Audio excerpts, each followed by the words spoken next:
Você sabia que existem dois tipos de igreja nos dias atuais? São classificados como a igreja livre, que somos nós, e a igreja perseguida, a igreja que sofre. Segundo dados, existem hoje cerca de 2,5 milhões de cristãos que estão presos em containers. Só para você poder ter uma ideia. Obrigado. O fato é que Pedro estava preso, e a Bíblia deixa registrado isso em Atos, no capítulo 12, no versículo 5, que enquanto Pedro estava preso, a igreja estava em oração por Pedro. Então nós devemos orar, nós devemos nos conscientizar da igreja que está sendo perseguida, da igreja que nos nossos dias de hoje sofre. A Bíblia nos ensina em 1 Timóteo 2,1 que nós devemos orar por todos aqueles que se encontram investidos de autoridade. A oração, e a gente sabe que o mundo está em guerra agora. Atualmente o mundo está em guerra, e tantas pessoas que estão sofrendo. Eu tenho parentes que estão nos Estados Unidos, que estão muito aflitos, e acredito que vocês têm visto a questão imigratória como que está nos Estados Unidos. Até a altura que eu escutei o telejornal, 207 mil pessoas já tinham sido deportadas dos Estados Unidos. Então o povo lá está sofrendo. Eu tenho parentes lá que não estão indo trabalhar. Agora não é necessário um mandado de busca para entrar dentro de uma casa. Qualquer policial tem a autoridade para entrar dentro de uma casa e ali pedir os documentos, entrar em fábricas e deportar as pessoas. O mundo está em guerra. A crise migratória aqui em Portugal não tem sido diferente. Sábado passado uma família voltou para o Brasil, porque recebeu uma carta do governo português pedindo para que voluntariamente deixasse o país em 20 dias. Então toda essa questão imigratória, pessoas têm sofrido. A ideia do governo português era pedir para deixar o país voluntariamente 15 mil pessoas. Entre eles 5 mil já receberam carta, brasileiros, indianos 13 mil e pessoas de Bangladesh 2 mil. Só que o governo agora dobrou esse objetivo. Então já não é mais 15 mil pessoas que deverão deixar Portugal voluntariamente, mas sim 30 mil. E as leis estão mudando cada vez mais. De uma maneira ou de outra nós também nos sentimos perseguidos. O fato é que a igreja perseguida, a igreja que sofre, hoje, dados de janeiro desse ano de 2025, você sabia que existem 380 milhões de cristãos que estão sendo perseguidos? Portugal tem cerca de 10,5 milhões. Podemos dizer que é mais de 30 vezes, ou melhor dizendo, mais de 3 vezes a quantidade da população portuguesa. 380 milhões de pessoas que estão sendo perseguidas. O fato é que para cada 7 cristãos livres, 1 tem sido perseguido. Se nós estamos aqui numa quantidade de 49 pessoas, 7 pessoas hoje estão sendo perseguidas. A Portas Abertas, ela classifica nessa lista mundial, muito atualizada, desse ano de 2025. Na verdade, os dados são de 2024, que são divulgados agora em 2025. E classifica 50 países aonde é perigoso falar de Jesus. Entre eles, Moçambique, Colômbia. Também é perigoso falar de Jesus ali. Entre os 10 mais perigosos, o 10º é o Afeganistão, na Ásia, onde quem se converte lá recebe a punição de morte. Então, se alguém for descoberto porque entregou a sua vida a Jesus, recebe a punição de morte no Afeganistão. No Irã, Oriente Médio, onde está tendo a guerra agora, travada entre Israel e Irã. Se a pessoa for descoberto entregando a sua vida para Jesus, sendo um evangélico, um católico, essa pessoa é sentenciada a longas penas de prisão. O Paquistão é o 8º país na Ásia. Cristãos ficam vulneráveis aos ataques e são assassinados pela sociedade. Entenda uma coisa, nós vamos ver aqui o Estado perseguindo, nós vamos ver a sociedade perseguindo, e nós vamos ver a própria família perseguindo os cristãos. Lá no Paquistão, se alguém disser que agora é um cristão, ele está vulnerável a ataque. Ninguém vai defendê-lo. E a própria sociedade vai fazer um mutirão para poder persegui-lo. Na Nigéria, e é um país que tem sofrido, ainda que é o 7º no ranking de perseguição extrema, a Nigéria tem sido o país mais violento dos nossos dias atuais. Eu não sei se você viu ali a notícia que saiu da Nigéria, sexta-feira agora, o que aconteceu? Dia 13, 14 de junho, foi noticiado no telejornal aqui de Portugal, está no RTP3, dizendo que mais de 100 pessoas, centurião da Nigéria, onde divide o norte do sul, a maioria muçulmana ali no norte, lutando contra a maioria cristã que está no sul. Hoje, sexta-feira, também lá na Nigéria, no dia 30 de maio, foi noticiada a morte de 42 cristãos, no estado de Taraba. Jihadistas invadiram o vilarejo, matando 24 irmãos da igreja metodista. A Nigéria é um país muito perigoso, muito violento. Além de matar os cristãos, eles abusam sexualmente das mulheres e das crianças. Com isso, eles forçam a deslocação de pessoas e ainda nos dias de hoje sequestram os cristãos. No intuito na Nigéria de o quê? Se um cristão é sequestrado na Nigéria, o sequestrador vai extorquir a igreja da onde ele veio, vai extorquir as ONGs que estão fora do país para alcançar dinheiro. Então estar na Nigéria hoje é extremamente perigoso.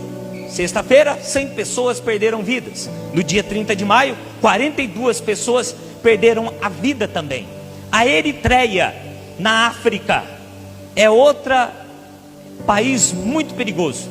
É considerado a Coreia do Norte africana, porque o Estado fecha muito e controla muito a situação na Eritreia. Em quinto lugar, dos países mais perigosos para um cristão no dia de hoje é o Sudão, na África.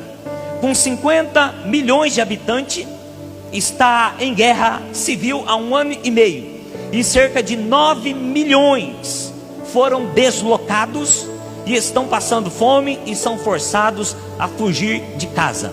Um país com 50 milhões, 9 milhões estão sendo forçados, deslocados. Você tem ideia do que é ser forçado a sair da sua casa? Vídeos têm sido publicados nas redes sociais ali nos Estados Unidos, onde eles estão entrando numa casa, pegando uma mulher e colocando ali dentro daquela viatura e levando ela ali para o centro de deportação. O filho se coloca à porta, o marido está chorando, a mulher hispânica começa a gritar dizendo que tem falta de ar, mas nada é feito, simplesmente ela é deportada. Você já se imaginou num cenário desse? Você já imaginou a sua família passando por uma situação dessa? A Líbia, que tem sido também atacada por Israel. Israel está em frente de combate com Hamas, Hezbollah, com a Síria, agora com o Irã. Você sabe qual que é o tamanho do Irã? O Irã é gigantesco perto de Israel.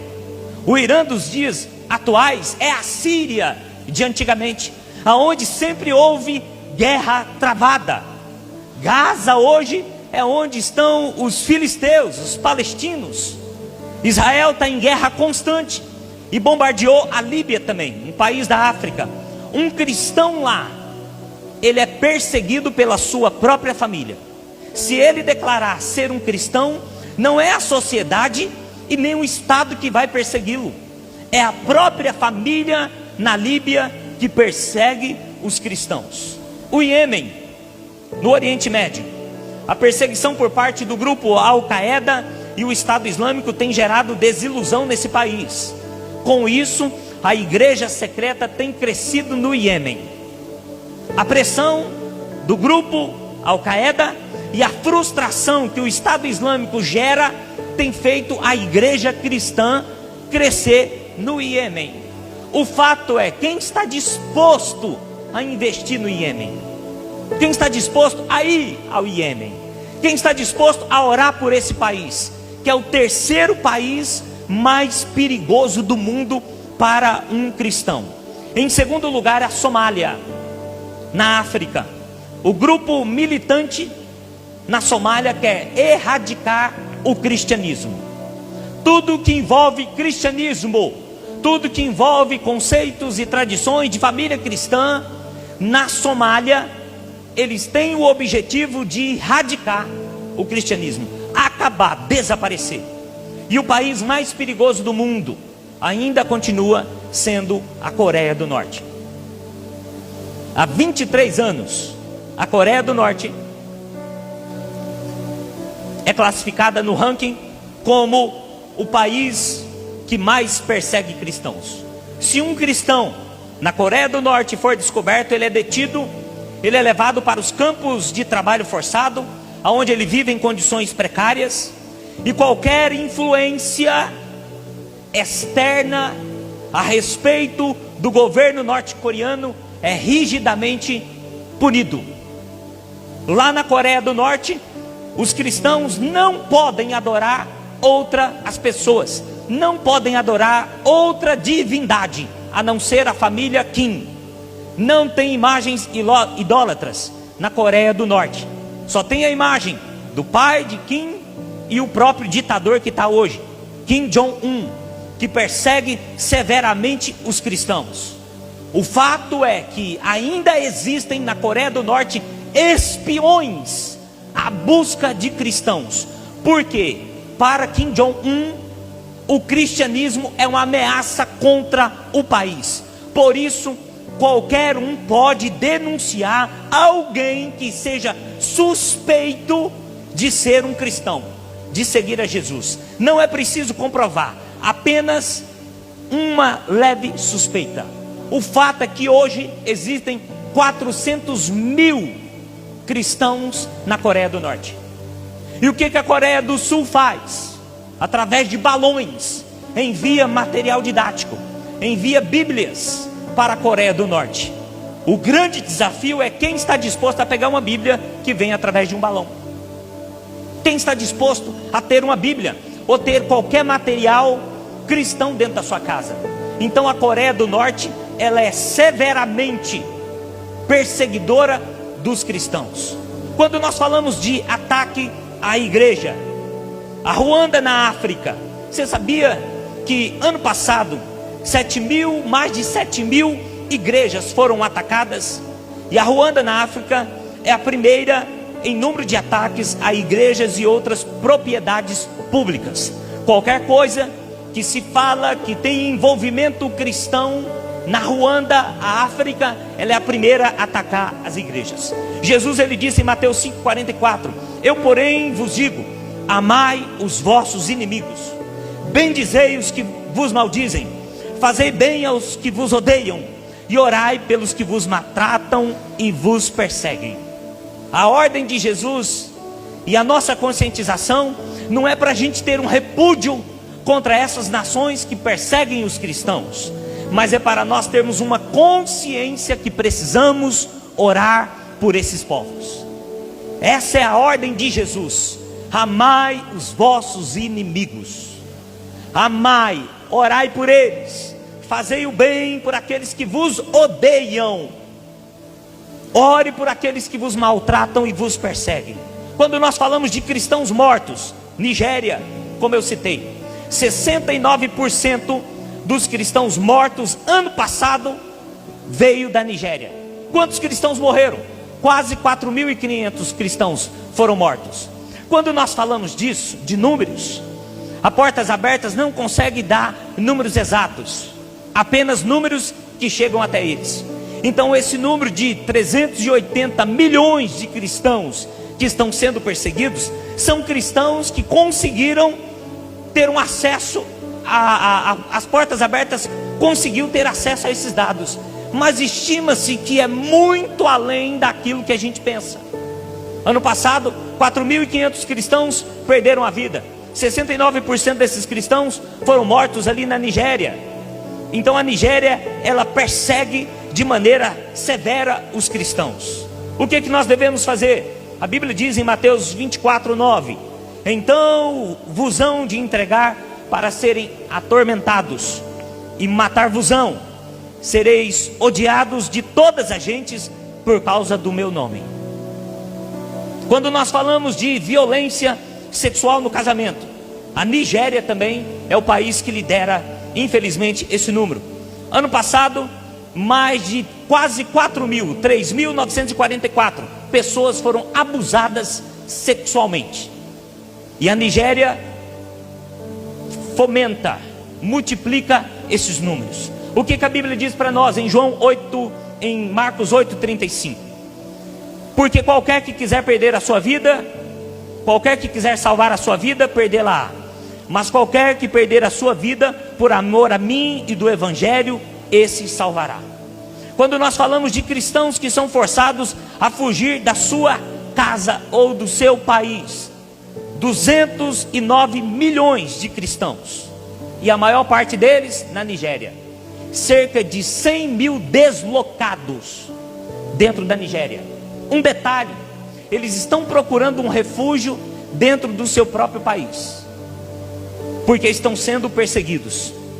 Cristãos sequestrados, 75% dos 3.700 foram na Nigéria também.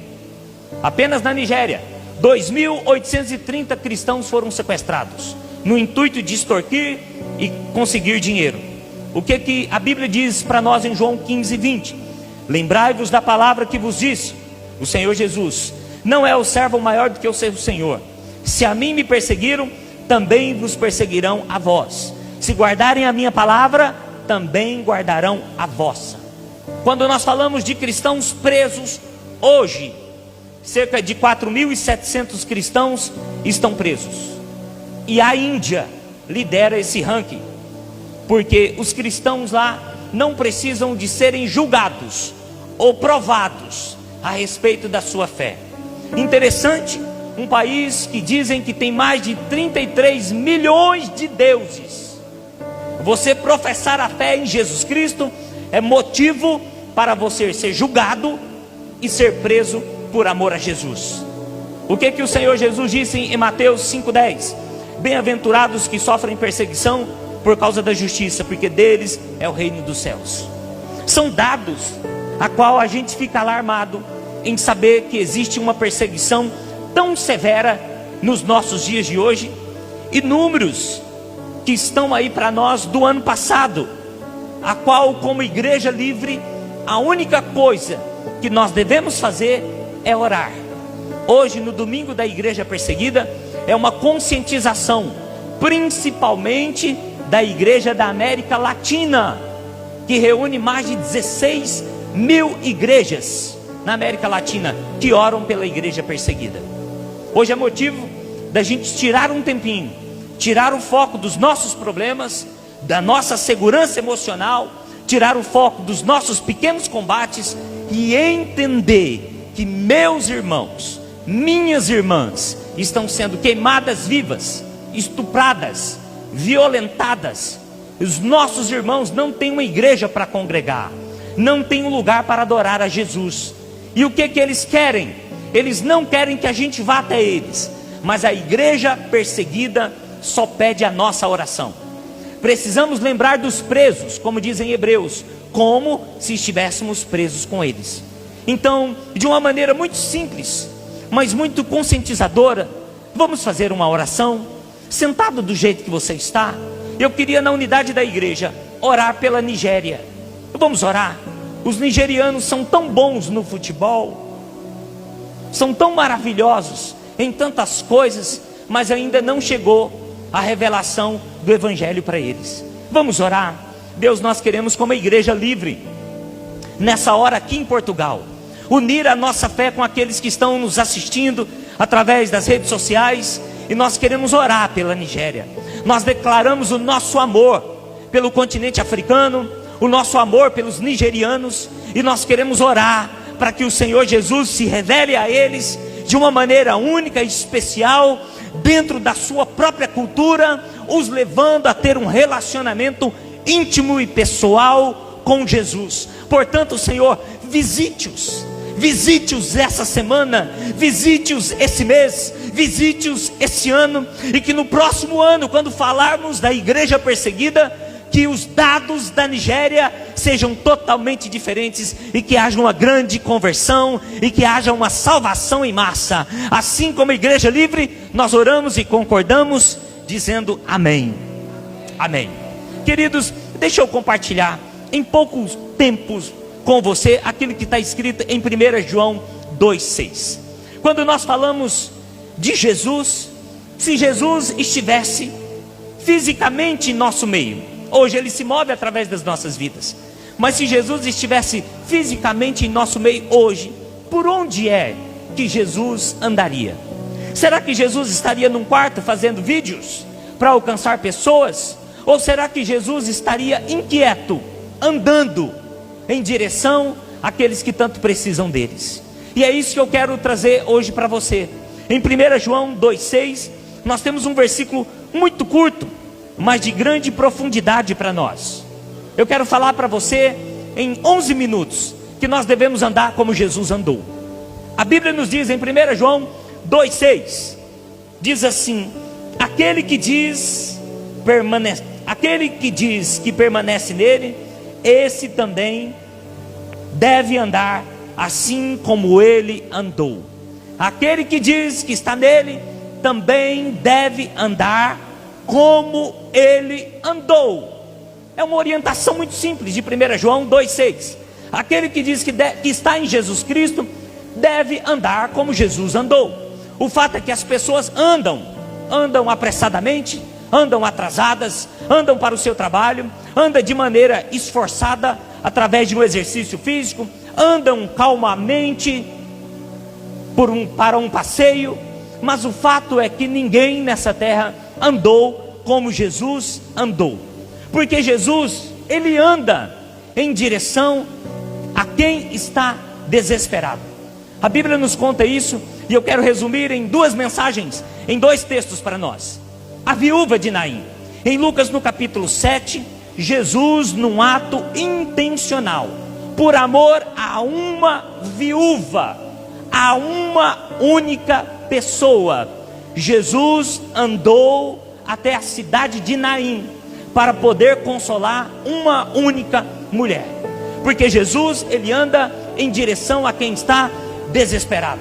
Na cidade de Naim havia um enterro, uma multidão seguia um cortejo fúnebre, porque um jovem estava morto, e ali em direção ao cemitério, havia no meio daquela multidão, cerca de 3.000 pessoas, estavam tristes, desesperadas, e havia um clima pesado. Mas de repente aparece nessa cena Jesus caminhando em direção à viúva de Naim, a essa mulher que estava desesperada. O fato é que Jesus entra nesse caminho que vai para o cemitério, toca no caixão e diz àquele defunto, aquele jovem que estava ali: levanta-te. Aquele jovem levanta e começa a falar, e então Jesus entrega aquele que estava morto para a sua mãe, e aquele jovem volta a viver. Jesus, Ele acaba com o sofrimento de uma viúva desesperada, e até os dias de hoje Jesus continua andando em direção a uma única pessoa que pode se encontrar desesperada. Nós falamos de 380 milhões de pessoas. Jesus não se preocupa com números, mas Ele se preocupa com uma única pessoa, e Ele vai até essa pessoa. Jesus, até os dias de hoje, Ele continua andando em direção àquele que está desesperado, aquele que está em lágrimas, aquele que está sem consolo por perder um ente querido. Pessoas que estão sem esperança, sem alegria, sem motivo para viver. Qual era o futuro daquela mulher que tinha perdido o seu marido e agora perdeu o seu único filho? Essa mulher não tinha um futuro, e o seu presente era duro demais. Havia sobre aquela viúva da cidade de Naim um clima horrível, angustiante, desesperador. Então o que Jesus faz? Vai de encontro àquela mulher que se encontrava desesperada. Talvez o seu contexto é muito diferente daquilo que a gente tem apresentado com a igreja perseguida, mas você também encontra-se desesperado, encontra-se aflito. Eu não sei qual é a maior dor, a física ou a emocional, mas o fato que uma dor emocional é tão profunda que leva as pessoas a tentarem contra a sua própria vida. Jesus, hoje, ele anda em direção a cada um de nós que estamos totalmente desesperados. Ele vem ao nosso encontro e ele pode utilizar a nossa vida para ir de encontro a alguém. Existe um escritor cubano chamado Justo González. Ele escreveu um livro e ele conta a história no século 2, 3 sobre uma atitude ousada de Tomé. Tomé, o discípulo de Jesus, aquele que negou a Jesus. Você sabe que Tomé, ele se vendeu como escravo para poder ir evangelizar. E a história conta que um rei na Índia, chamado Gondofares, queria construir um palácio esplendoroso.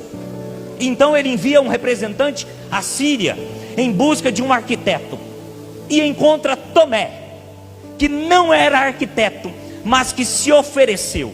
Então ele se apresentou diante do rei Gondofares com a proposta de construir um palácio esplendoroso, mas ele se referia a um palácio celestial. Então todo o dinheiro que o rei da Índia, Gondofares, enviava para Tomé, ele repartia entre os pobres. Então um dia Gondofares descobriu que Tomé não estava construindo nenhum palácio físico e mandou encarcerá-lo para o resto da sua vida.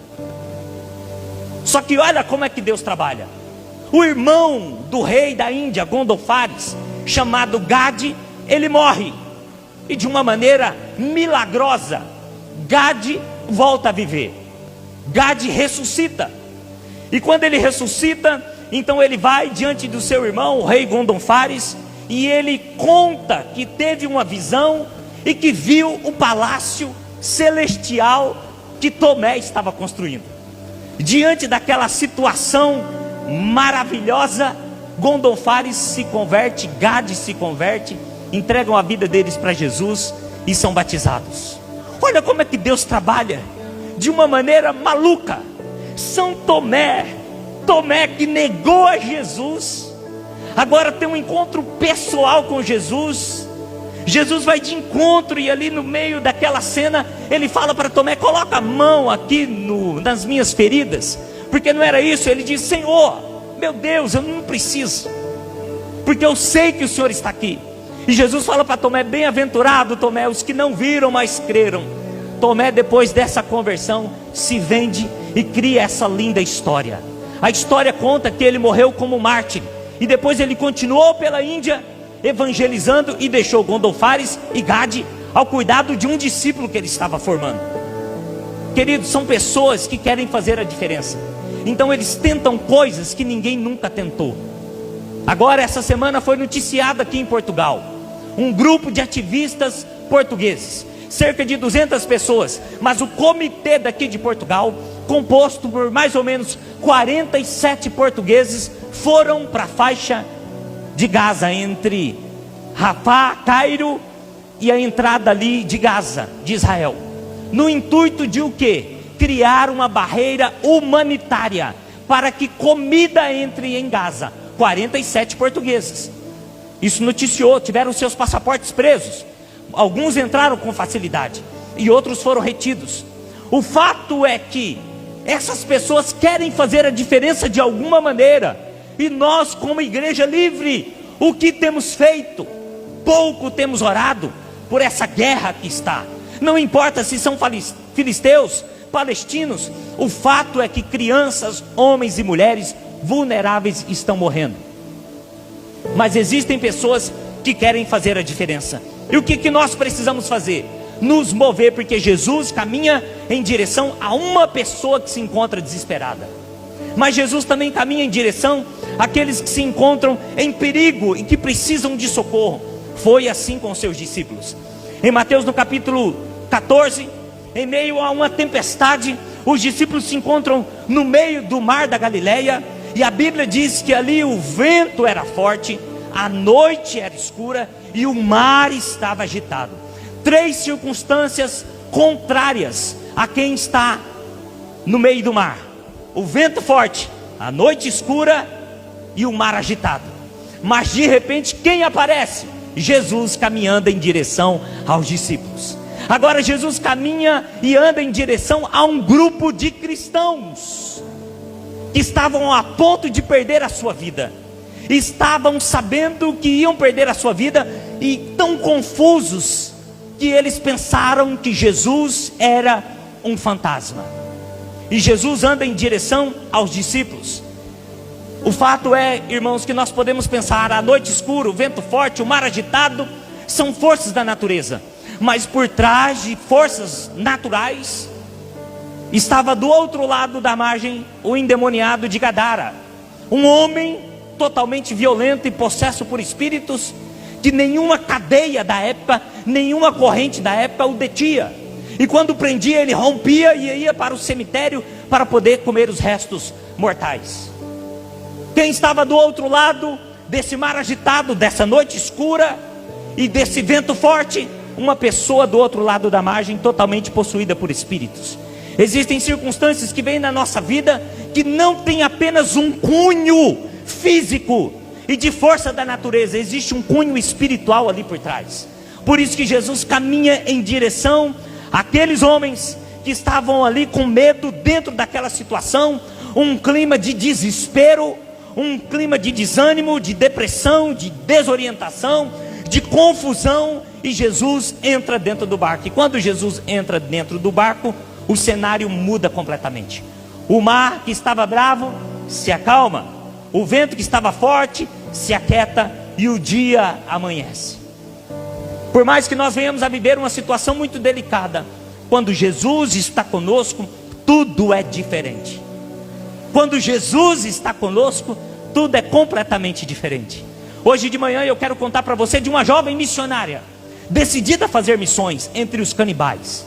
Chega até o seu pastor e se apresenta e diz: pastor, eu quero ir para tal nação evangelizar os canibais. O pastor tenta conscientizá-la, dizendo: menina, você está correndo risco de vida. Você sabia que lá eles matam as pessoas e comem?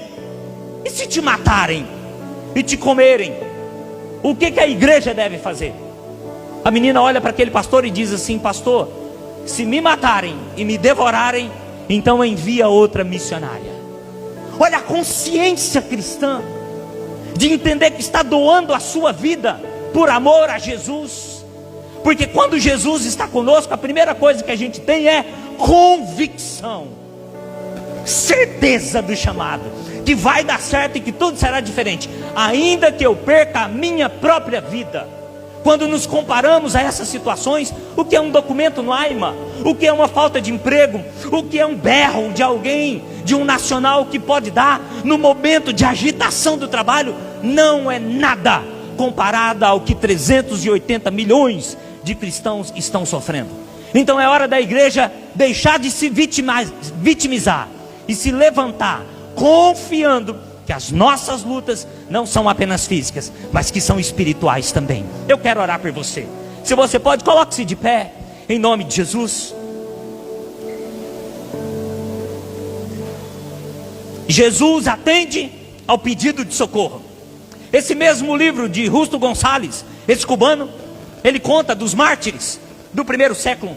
E ele conta que os cristãos eram colocados nas arenas e eram banhados de sangue de animais, para que os leões tivessem mais apetite para devorá-los. Conta que esses homens e mulheres cristãos perseguidos nos primeiros séculos eram colocados nas arenas, banhados com sangue de animais, para que cães africanos rasgassem eles vivos. Mas a história conta que de cada 10 cristãos que eram devorados vivos por leões e cães africanos selvagens, um cristão se convertia. Então Constantino muda o estilo de perseguição, e ele começa a perseguir os cristãos, enterrando eles vivos. E a história conta que tinha uma mãe que foi pega com a criança estudando a Bíblia, e então decidiram enterrar essa mulher viva. E quando cavam a cova ali, a criança, sabendo do cenário que estava para acontecer, olha para a mãe e fala assim: mãe, o que está acontecendo? Eles acabaram de sair da escola bíblica dominical, acabaram de sair de um estudo. A mãe olha para aquela criança e diz assim: minha filha, eles vão nos enterrar vivo aqui. Só que tem um detalhe, você vai sentir um pouquinho de falta de ar, mas daqui a pouco você vai estar na escolinha com Jesus. Morreram enterradas vivas. A história conta. Jesus, ele caminha em direção a uma pessoa que está desesperada e que precisa de socorro. Talvez as lutas que tantos irmãos têm enfrentado não são comparáveis com a luta que você tem enfrentado, mas existe uma luta para poder tirar a sua vida, para te derrotar, para te menosprezar, para te humilhar. Lutas espirituais, a qual só de uma maneira espiritual nós podemos vencer. Feche os seus olhos, eu quero orar por você.